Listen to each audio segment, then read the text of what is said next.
আজকে পাখির ঘরে যে সম্মুখীন হলাম নতুন এক সমস্যার। প্রতিদিনের মতো আমি সকালবেলা ঘুম থেকে উঠে দেখি বাসার কাছে লিচু পাড়া হচ্ছে। তো আমি দেরি না করে বাসার বাইরে চলে যাই এবং দেখি কাছে অনেক সুন্দর সুন্দর লিচু হয়েছে। তারপর হঠাৎ দেখি বাসার সামনে এক আঙ্কেল গাছ বিক্রি করছে। আমি সেখানে যাই, যে দেখি যে এখানে এরিকা পামের গাছ আছে কিনা, কারণ এরিকা পামের গাছ আমার অনেক পছন্দ। আমি সেখান থেকে একটা এরিকা পামের গাছ নিই, তারপর বাসার ছাদে চলে যাই।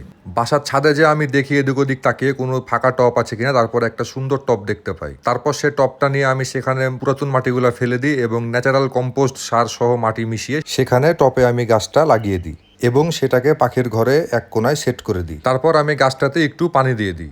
এদিকে আমার বাসার গাছের সকল লিচুগুলো পাড়া শেষ হয়ে যায়। তখন আমি লিচু নিয়ে পাখির ঘরে যাই এবং পাখির ঘরে যেতেই দেখি আমার পাইনাপেল কোনো লাফালাফি শুরু করেছে। তো আমি আর দেরি না করে তার ঘরের গেটটা খুলে দিই এবং ঘরের গেট খুলতেই সে উড়ে এসে লিচুর উপরে বসে।